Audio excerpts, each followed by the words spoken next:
J'aimerais que nous puissions poursuivre les bonnes choses en allant dans la parole de Dieu dans l'Évangile selon Matthieu au chapitre 20.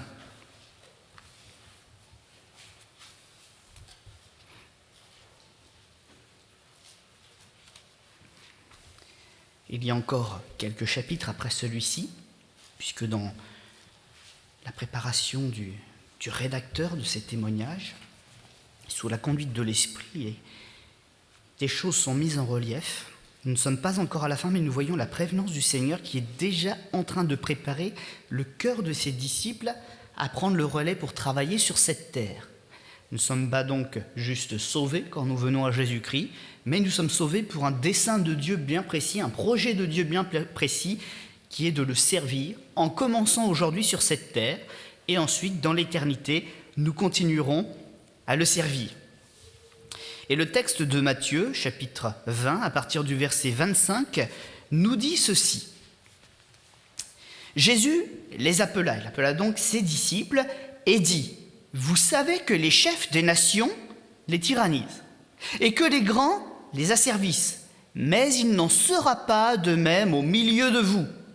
En revanche, mais quiconque veut être grand parmi vous, qu'il soit votre serviteur. Et quiconque veut être le premier parmi vous, qu'il soit votre esclave. C'est ainsi que le Fils de l'homme est venu, non pour être servi, mais pour servir et donner sa vie comme la rançon de beaucoup. Amen. » Voilà un aspect de Jésus-Christ qui est tout singulier, c'est-à-dire particulier. Jésus, que l'on attend comme un roi, se révèle comme un serviteur. Celui que l'on attend pour faire des festivités, mener des guerres, chasser l'envahisseur romain et bien d'autres choses, se révèle comme celui qui est venu pour guérir les cœurs et les accompagner, sécher leurs larmes, leur donner un nouveau départ. Il est roi, mais il y a un temps pour toute chose. Et Dieu est bien plus sage que nous. Avant d'être intronisé, avant d'être mis sur le trône, il faut déjà qu'il ait des sujets sur lesquels régner. Des gens qui l'aiment sincèrement et non pas pour ce qu'il donne, parce qu'il est une personne. Dieu est vivant, Dieu est saint. Et s'il est roi et si c'est légitime, il est en train d'abord de se préparer un peuple qui le suivra dès maintenant sur la terre, mais jusque dans l'éternité où ils partageront sa joie, ses victoires et ses grands projets à venir. Parce que c'est vrai, nous connaissons la grandeur de Dieu au travers de ses œuvres, celles que nous avons devant les yeux aujourd'hui, celles que nous contemplons sans tout comprendre, l'univers. Mais notre Dieu est un bâtisseur et un créateur, et je crois qu'il n'en a pas fini. Il continuera de nous étonner comme il a déjà commencé de le faire ici et sur cette terre. Amen ? Alors nous sommes appelés non pas simplement à être sauvés, mais à vivre la grandeur du roi. Et cette grandeur, Jésus nous dit qu'elle ne se trouve pas comme on la trouve dans le monde. Elle est bien supérieure à ce qu'on connaît ici. C'est une véritable gloire que personne ne peut lui arracher. Ici, dans ce monde, quand on veut paraître, quand on veut avoir une certaine gloire, certains utiliseront le mot « gloriole » pour le rabaisser. Et oui, on se montre comme un chef puissant, on rabaisse les autres pour avoir l'air encore un peu plus grand. Alors on tyrannise, alors on dévalise, alors on asservit. Jésus nous dit, c'est pas comme ça que ça marche. Celui qui veut être grand, il s'oublie lui-même, il s'efface lui-même, il devient vraiment le marchepied pour élever les autres. Et quand on est une marchepied, ça veut bien dire ce que ça veut dire, c'est que les autres nous piétinent un petit peu avant de comprendre et de monter. Et le Seigneur nous dit, non pas simplement ce que l'on doit faire, mais il nous montre l'exemple, il nous prouve son amour en l'ayant fait pour nous aussi. Lui, le Dieu de gloire, le Dieu d'éternité, est descendu de son trône jusque sur cette terre où se trouvent ses ennemis, notamment le péché. Il est descendu du trône, il est sur le marchepied. Et il nous donne un exemple. Et dans cet exemple, nous voyons le titre qu'il choisit de se donner. Non pas maître, non pas professeur, rabbin, non pas souverain, ni même roi des rois. C'est pas le temps.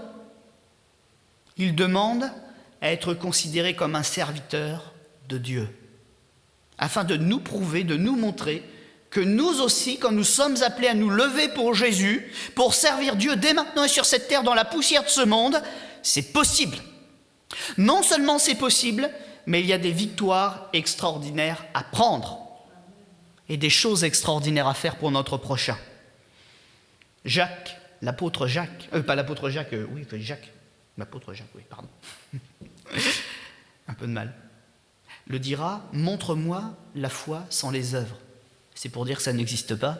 Quand notre cœur est vraiment à Dieu, il y a quelque chose de nouveau qui est en train de bouillir à l'intérieur. Et on n'est pas stérile. Et Jésus est en train de le dire. Nous ne regardons pas nos offenses, à l'ingratitude des gens, même quand nous les servons, mais nous nous réjouissons de ce que l'exemple est donné dans ce monde et de ce que la gloire de Dieu transparaît de ce changement de cœur qui habite les véritables croyants. Et dans ce texte, il y a 2 mots qui nous embêtent. Et si vous ne vous embêtez pas encore, ils vont vous embêter dans 2 minutes quand je les aurai prononcés, qui sont serviteurs et esclaves. Voilà comment Jésus se définit dans la tâche qui lui a été confiée sur cette terre. Quand Dieu dit dans le ciel, « Qui enverrai-je? Qui marchera pour nous ?» Il ne cherche pas quelqu'un pour qui la vie va être facile. Et quand le Fils répond « Me voici, envoie-moi », il est conscient que sa mission, ce n'est pas la gloire pour tout de suite, c'est avant tout la croix. C'est la souffrance, c'est la peine, c'est l'injustice, c'est la trahison. Mais il dit « Voici, envoie-moi ». Et un texte de l'Écriture, de la bouche même de Jésus, nous dit « Ce qui a été fait au Maître, c'est aussi cela qui arrivera aux disciples ». Un autre texte dira « Ceux qui veulent vivre pieusement en Jésus-Christ, c'est-à-dire pour, rafler toutes les récompenses promises par Dieu, toutes les promesses, seront persécutés. » Mais nous ne devons pas nous détourner de la mission. Nous ne devons pas nous détourner non plus de l'amour de Dieu, parce que c'est au sein de l'adversité que nous sommes véritablement utiles, et c'est au sein de l'adversité qu'il répand sur nous ses grâces abondantes. Et c'est là que nous découvrons une chose que nous ignorons sur nous, mais que Dieu voit, c'est que nous sommes capables de vaincre le péché avec lui et d'entrer dans cette éternité qui nous semble si lointaine. De vaincre comme Jésus les terreurs de la mort et de ne pas rester prisonnier de la mort, parce que Jésus a ouvert le chemin et désormais Dieu le sait, Dieu le voit, nous sommes capables de tenir la main de Jésus, de franchir l'adversaire qu'est la mort comme il l'a fait. Amen. Voilà la foi éprouvée, véritable, qui a été annoncée à ce monde par la résurrection de Jésus. Il était le premier, mais une foule nombreuse est en train de le suivre. Et la vraie foi, c'est pas juste de dire « Seigneur, fais des choses », c'est « Seigneur, je prends ma place dans la marche avec toi ». Le chrétien est un chrétien actif. Je ne vais pas dire que c'est une matière active, mais c'est pas faux quand même.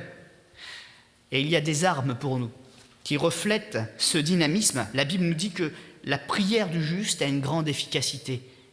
Elle est énergéo, elle est énergie, elle est force pour notre salut et pour atteindre le cœur de Dieu. Il y a donc 2 mots ici, serviteur et esclave. Le mot serviteur, diakonos, et nous le connaissons dans l'ensemble des églises, sous cette fonction, ce rôle, ce métier, cette vocation plutôt, à l'oreille, diakonos, diacre. C'est celui qui, dans l'église locale, va se mettre au service des autres, pour que la maison de Dieu soit bien gérée. Nous les retrouvons souvent aux finances, à la gestion matérielle, l'organisation de choses comme par exemple la Sainte Seine. Nous les retrouvons à la garderie, dans les écoles du dimanche, qu'on appelle aussi les groupes d'instruction biblique, le catéchisme, dans certaines autres dénominations. Ce ne sont pas des gens pris au hasard. Normalement, selon les Écritures, ce devraient être des gens pleins de foi et d'Esprit Saint. Des gens qui, autant dans l'Église comme à l'extérieur, parce qu'ils n'ont pas 2 personnalités, devraient être des gens qui sont des repères. N'empêche que le mot biblique désigne des serviteurs, des gens qui portent des charges pour la gloire de Dieu et l'avancement de l'Église. Je bénis le Seigneur que dans l'Église du Sréport, nous soyons une petite communauté, mais vivant de cet esprit. Parce que des plus jeunes aux plus âgés, tous on est capable de dire qu'on est dans un service. Où on fait quelque chose en tout cas pour le Seigneur de tout notre cœur. Des grands, des plus discrètes, je pense souvent à la sono quand je dis ça, parce que quand ça marche pas, on râle beaucoup, mais quand ça marche, on ne dit pas c'était merveilleux, j'ai très bien entendu aujourd'hui. D'autres ont des talents plus artistiques, plus manuels, mais que nous apprécions quand l'épreuve est là. Les petites cartes, signées par tout le monde, qui font du bien comme une bonne nouvelle portée au jour de la détresse. Il n'y a pas de petit service, en réalité, vous me comprenez quand je dis cela. Ce qui fait du bien au nom de Jésus le glorifie. Alors persévérons dans toutes ces choses, et j'allais dire, engageons-nous encore davantage dans toutes ces choses. Et le deuxième, le mot esclave, c'est le mot doulos, en tout cas dans ce texte-là, c'est-à-dire l'esclave, il y a cette connotation qui est attachée tout en particulier à une maison, la maison de son maître. C'est d'ailleurs dans la culture israélite, l'esclave, c'est celui qui, une fois que sa dette était remboursée, pouvait choisir de rester dans la maison. Bon, peut-être après avec un salaire. En tout cas, il était un peu plus que le serviteur, il devenait vraiment un membre quelque part de la famille. Vous voyez un petit peu cette différence. C'est vrai que quand on parle d'esclaves aujourd'hui, on n'a pas du tout cette notion-là. Mais en Israël, quand une personne n'avait pas d'argent, il pouvait se mettre au service d'un maître. Et c'était ses années de vie qui devenaient le prix de remboursement de sa dette. Alors certains avaient des dettes plus ou moins longues, mais en tout cas, ce n'était pas un esclavage définitif. On offrait un moyen aux gens de racheter leur vie et leurs dettes. Et certains choisissaient, ça faisait partie du protocole, de rester dans la maison parce qu'ils aimaient leur maître. Et ça, nous devons bien le comprendre parce que si Jésus en parle comme ça, c'est exactement ce que nous sommes en train de vivre. Quand nous avons pris notre baptême, quand nous avons compris certaines choses, quand nous avons peut-être cet appel de Dieu au fond de notre cœur, nous devons choisir la voie du doulos, la voie de l'esclave. Parce qu'en réalité, on ne va pas s'y tromper, aucun être humain n'est maître de sa propre vie. On a tous un maître quelque part. Et le Seigneur nous en parle d'ailleurs. Certains vont choisir le Dieu de l'argent, et d'autres vont choisir Dieu, mais on ne peut pas avoir de maître, parce qu'on va finir par en trahir un des deux. Mais nous avons un privilège dans ce monde depuis la venue de Jésus, c'est de choisir Dieu qui nous aime comme souverain et maître. Et ça change toute la donne. Quand on sait que celui qui a le pouvoir et la capacité de bien régner est dans notre camp, et nous sommes de son, sous sa bénédiction, sous sa bienveillance. On en parle comme d'un maître, parce qu'il nous est supérieur. Il est Dieu. Mais en même temps que c'est bon de lui appartenir quand on sait que tout va bien couler derrière. Et il le mérite. On pourrait se lever les uns après les autres, monter sur l'estrade. On n'est pas si nombreux, un jour on pourrait le faire. Ou à 2 ou 3. À tour de rôle. Et de dire ce que le Seigneur a fait de bon, ne serait-ce que dans la semaine. Je peux vous dire que des choses à raconter, on en a. Certains traversent la maladie actuelle avec pertes et fracas, et que d'autres la traversent comme un rhume. On se dit quand même que le Seigneur est un peu derrière. Quand les prières s'élèvent au ciel parce que des gens sont en détresse, que dans la semaine nous disent « tout s'est apaisé, la tempête a été calmée, j'ai été visité, mon cœur est en paix malgré ce qui se passe ».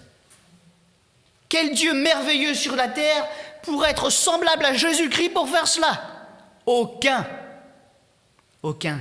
Il est le Dieu unique, il est le Dieu vivant, et lui appartenir, c'est vraiment non pas un fardeau, mais une joie indescriptible. Alors aussi, n'ayons pas peur de ces mots parfois utilisés par l'Écriture, mais comprenons-les. Il a montré l'exemple de son combat, mais de sa victoire. Et cette voie est une voie extraordinaire. Dans le texte de Matthieu, on aurait aussi pu lire la mauvaise interprétation qu'avait fait une maman pour ses enfants. Elle va voir Jésus, elle comprend qu'il doit bientôt vivre quelque chose d'extraordinaire, vivre son élévation. Il va être vu, connu, reconnu de tous. Et ce qu'elle a compris dans le discours de Jésus, et elle va le voir, elle dit, c'est super pour mes fils, ils sont bien engagés, alors Seigneur, mets-en un à droite, mets-en un à gauche, et qu'ils viennent avec toi dans ta gloire, sur ton trône. Et Jésus lui dit qu'elle n'a pas tout compris. Parce que le trône de Jésus, c'était pas encore le trône de gloire, il n'a pas encore été révélé, celui-là, on en parle, mais on ne l'a jamais vu. C'était la croix où il devait être élevé. Parce qu'avant, il devait vaincre le plus grand ennemi, le péché. Et à droite et à gauche, vous vous rappelez qu'il y avait finalement dans l'histoire 2 brigands qui méritaient leur sort. C'était vraiment pas la croix qu'il fallait pour les 2 enfants de cette femme. Ils avaient encore besoin de comprendre ce que c'est que de suivre Jésus. Quel était le vrai combat à mener, quelle était la vraie gloire à obtenir. Et la gloire ne revient pas sur nous. Elle va sur le Seigneur lui seul. Amen. Un jour, un prédicateur nous a un petit peu étonnés dans une pastorale. Vous connaissez bien sûr l'interprétation du texte, il n'y a pas de souci avec ça, mais il avait un franc-parler. C'est peut-être ça qui gênait un peu. Mais c'était juste, il n'y avait pas du tout à s'attrister. Il a prêché sur les ânes que nous sommes. Vous aimez t'appeler âne, vous?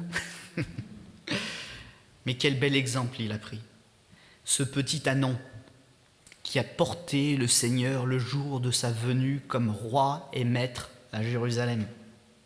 Quand les foules, ou plutôt quand il a permis aux foules de lever un instant le voile sur qui il était vraiment. Bon, le voile n'a été que levé, c'était pas le temps, mais les foules l'ont acclamé. Et pourquoi ont-ils pu le faire? Pourquoi ont-ils pu le saluer? Parce qu'il était assis sur le petit ânon, le serviteur discret, qui avait même été recouvert par les vêtements. On voyait certainement que le bout des pattes qui dépassait. Mais grâce à lui, Jésus était élevé et tous pouvaient le voir et le saluer. Alors je ne veux pas le dire de manière péjorative ce matin, mais quand même voilà notre place. Nous devons nous abaisser, nous vider de nous-mêmes et que le Seigneur remplisse tout l'espace. Et je vais dire, c'est d'autant plus une grâce que le Seigneur pourra se manifester avec nous, autour de nous, mais c'est que quand on vit cela, il y a des réalités cachées qui apparaissent. Plus on est vide de nous-mêmes, moins le péché a d'emprise, et plus le Seigneur peut nous remplir de lui. Gloire au Seigneur! Si quelqu'un cherche le baptême du Saint-Esprit, si quelqu'un cherche à être rempli jusqu'à déborder, et que ça donne lieu à des paroles de grâce, des paroles d'inspiration, et que ça donne lieu non plus à des sentiments de tristesse, d'amertume ou de peur, mais à cette assurance qui vient d'en haut. Rejette les choses de ton passé, vide-toi de ta colère, fais ce que tu dois pour être purifié, demande pardon peut-être à Dieu ou à celui à qui tu as fait du mal. Et quand le vase sera vide, présente-toi au pied de la croix et dis Seigneur désormais, j'ai tout abandonné, remplis-moi. Remplis-moi, que c'est bon d'être environné et rempli à l'extérieur comme à l'intérieur de l'Esprit Saint. Voilà ce que l'Écriture nous enseigne. Et c'est pour cela que le chrétien n'est pas un faible. Même quand on le frappe et qu'il tend l'autre joue, il est fort, bien plus fort. Aussi l'outrage ne l'atteint pas, parce que son travail n'est pas pour lui-même, il est pour le maître qu'il est en train de glorifier. L'outrage n'est pas dirigé vers lui, même si c'est lui qui prend la claque, parfois. Mais c'est le Seigneur qui est visé. L'offense n'est pas tournée vers nous. Alors abandonnons la colère et laissons le Seigneur transparaître. Pour Jésus, se rendre utile au royaume de Dieu, c'est s'abaisser soi-même afin de pouvoir être employé et donc établi. Les gens, comme nous l'avons lu dans le texte de tout à l'heure, dans Matthieu 20, cherchent à s'élever eux-mêmes. Alors ils montent un peu, on parle d'eux dans les médias, on parle d'eux dans des livres d'histoire, mais quand ils sont morts, mes amis, ils sont morts pour l'éternité, parce que Dieu ne les reconnaît pas. Nous, parfois, et souvent, nous allons être appelés serviteurs de l'ombre, c'est-à-dire gens discrets dont on ne connaîtra pas le nom. Mais la Bible nous dit que le souvenir du juste demeure... Comment? Éternellement. Parce que qui se rappelle de ce que nous avons vécu et pourquoi nous l'avons fait? C'est Dieu. Et il nous justifiera. Et quand nous sommes élevés, ce n'est pas par notre nom ce que nous avons fait, c'est par Dieu qui nous reconnaît comme des serviteurs éprouvés et authentiques. Et notre place n'est pas dans les livres d'histoire. Notre place est dans le livre de vie. Et quand il sera ouvert, où sera notre place ? À la droite du Fils qui a plaidé notre cause, qui est mort pour nos péchés et qui aujourd'hui, devant le Père, dit « Ils sont à moi », mais il ne se contente pas de dire ça. Et je suis à eux. Christ nous appartient, l'espérance de la gloire. L'évangile est un message merveilleux à entendre, mais quand on le vit, quand on est libéré de nos chaînes, quand on a la paix du cœur parce qu'on est réconcilié avec Dieu, on a envie d'aller remporter ces défis. Quand il nous dit « Soyez mes imitateurs », soyez mes serviteurs, comme je le suis moi-même aujourd'hui de chacun d'entre vous. J'ai combattu jusque-là pour vous. Faites-le pour votre prochain. Le diacre, donc, est une personne qui conserve sa liberté d'homme dans son travail, bien qu'il soit employé. Mais l'esclave est une personne dont la vie appartient à son maître. Il subsiste par les bienfaits de la maison où il travaille, sans avoir d'ailleurs toujours un salaire. Cela dépend du maître. Mais nous savons qu'il a plu au nôtre. Non pas qu'on le serve seulement, mais de nous arroser de sa grâce. Vous vous rappelez de ces paraboles de Jésus avec les ouvriers de la dernière heure ? Ça vous parle un petit peu, ça ? Il y a des ouvriers qui se sont levés tôt le matin, ils ont été chercher le maître là, pour la moisson qui était prête, pour le champ qui était prêt. Ils ont travaillé, et un salaire avait été fixé. Donc quand le temps est venu, ils ont eu le salaire qui était fixé. Et il y en a d'autres, le maître les a trouvés, ils étaient errants sur le chemin, ils ne faisaient rien de spécial, la journée était bien avancée, il y avait plus beaucoup de travail à faire, le plus gros était déjà fait, mais le maître était là, il s'est dit, ils sont là. Parce qu'il est bienveillant, ce maître, employons-les. Et il les a envoyés dans les champs, en tout cas pour ceux qui ont bien voulu le servir. Et vous savez ce qui est merveilleux ? C'est que même pour ceux qui n'ont travaillé que la dernière heure, il leur a donné le même salaire qu'aux autres. Est-ce que c'était sur la quantité de travail qu'ils ont été évalués ? Non. C'est que le maître avait besoin d'eux, et quand il est venu les appeler, ils se sont levés. Jésus est merveilleux. Ses règles et les règles de son royaume, c'est vraiment pas les nôtres. Nous, on a des calculs là, et puis on a un pourcentage en fonction du nombre d'heures travaillées, peut-être des bêtises qu'on fait en cours de route avec des malus. Jésus prend tout au bonus. Si tu m'aimes, si tu te lèves et si tu me sers, même le plus petit d'entre vous sera appelé plus grand que le prophète Jean-Baptiste dans l'éternité. On aura des surprises là-haut. On dit souvent ça, et on est français, on pense au négatif, les mauvaises surprises. Moi, je pense aux bonnes aussi. À ceux qui se disent, j'avais pas la force, j'ai chuté, j'avais un problème dont j'arrivais pas à me débarrasser, j'ai traîné ça comme une gamelle tout au long de ma vie. Alors je me suis quand même appliqué à ce que je pouvais faire pour Jésus. Et Jésus lui dira, j'ai laissé une écharpe dans ta chair pour que tu ne te enorgueillisses pas. C'était voulu. Mais même quand tu chutais, je voyais que tu n'aimais pas ce que tu étais, que tu combattais, qu'autant de fois que tu as pu éviter, tu l'as évité, parce que tu m'aimais sincèrement. C'était ta croix, ce que tu avais apporté. Mais tu m'as servi, tu ne t'es pas détourné, malgré tout. J'excuse pas le péché en disant cela, mais vous comprenez que le Seigneur nous permet aussi de rester conscients de la créature faible que nous sommes. Et quand tous les jours nous travaillons à la vaincre, en haïssant de plus en plus le péché qui est dans nos membres, alors lui, il en tire toute sa joie et sa gloire. On n'est pas parfait. On est saint parce qu'on est dans l'alliance de Dieu et qu'on honore cette alliance. Et le péché, il s'en occupe pour nous. Amen. Le Seigneur est merveilleux. La nature du serviteur, c'est d'être utile à la vision de son maître, à la gestion des biens qui lui ont été confiés. On commettra des erreurs, mais nous apprendrons.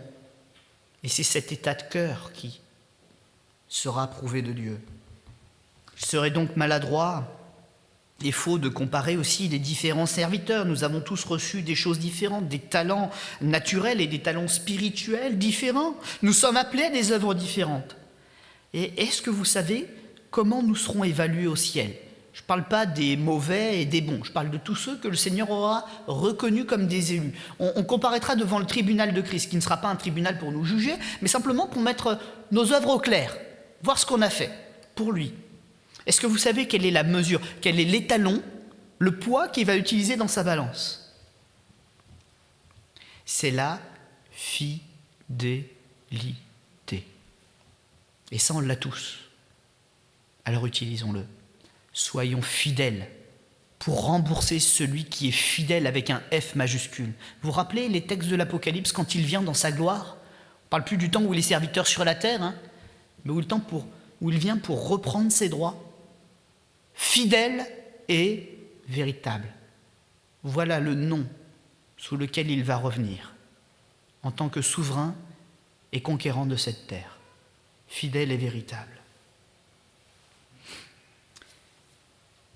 Alors j'aimerais simplement dire une dernière chose en terminant ce message, cet encouragement. Si nous sommes inquiets de devoir passer par ce chemin, ça peut arriver, on est tous là en train d'apprendre. La communauté, c'est pas pour se juger les uns les autres, c'est pour s'encourager mutuellement et aller plus loin ensemble. Voilà déjà un premier élément de notre force dans l'épreuve. Chasser l'inquiétude, ça commence par la ferveur de la foi. Certains disent qu'ils ont la foi, mais elle est restée la même qu'au premier jour, une étincelle dont ils n'ont rien fait. Aujourd'hui, nous sommes appelés à faire grandir la foi. Vous connaissez l'expression que j'utilise souvent. Je l'aime bien parce qu'elle me fait sourire. Les gens prient toujours en disant « Seigneur, Seigneur », fais ceci ou fais cela, en invoquant ce texte de l'Écriture, si vous avez la foi comme un tout petit grain de moutarde, un petit grain de sénévé, la plus petite des semences qui existent, parce qu'on sait que ça s'est implanté en chacun d'entre nous. Et il dit, Seigneur, Seigneur, j'utilise ma faible foi. Mais depuis le temps qu'on dit ça, est-ce qu'on ne devrait pas avoir tout le pot de moutarde tout entier ? Remplis-nous, Seigneur. Je veux demander avec une vraie foi. Parce que depuis le temps que j'ai affronté l'adversité et que tu étais là, je te connais. Et si tu cherches un serviteur et une servante, que ça retentisse au ciel et dans mon cœur, comme cela a été le temps d'Ésaïe, au temps d'Ésaïe, au temps de Jésus et même avant la fondation du monde, qui enverrai-je ? Qui se lèvera pour nous ? Qui se lèvera pour Dieu ? Maintenant, nous devrions tous être capables de répondre « Seigneur, me voici, envoie-moi ». Amen. Que 2022, où les problèmes ont l'air de grandir encore, en tout cas de s'éterniser, ne nous empêche pas d'en faire une très belle année par nos progrès pour glorifier le Seigneur. Gloire au Seigneur. On incline nos fronts tous ensemble un instant, s'il vous plaît. Oh, gloire à toi, oh, gloire à Dieu, oh, gloire à notre Dieu, qui a fondé les cieux et la terre, le ciel, l'univers, tout ce qui bouge, tout ce qui est vie et s'y multiplie. Seigneur, nous vivons, nous multiplions, que cette œuvre continue encore. 2022 peut être ce qu'elle sera pour ce monde. Nous sommes dans ce monde, mais nous ne sommes plus de ce monde. Nous sommes de ton royaume. Et si nous sommes ici, il y a une bonne raison, c'est qu'il y a encore des âmes à sauver. Il y en a encore qui doivent entendre. Il y en a encore qui doivent recevoir. Il y en a encore qui doivent peut-être déverser un temps leur colère avant de pouvoir être libérés de cet ennemi et que nous puissions leur parler. C'est pas facile. Ça n'a pas été facile pour le Maître. Ça ne l'est pas non plus pour nous. Mais Seigneur Jésus, donne-nous les opportunités et la grâce de ne pas nous détourner de la vision qui a été confiée à l'Église, cette vision de salut, cette vision de mission envers notre prochain. Amen.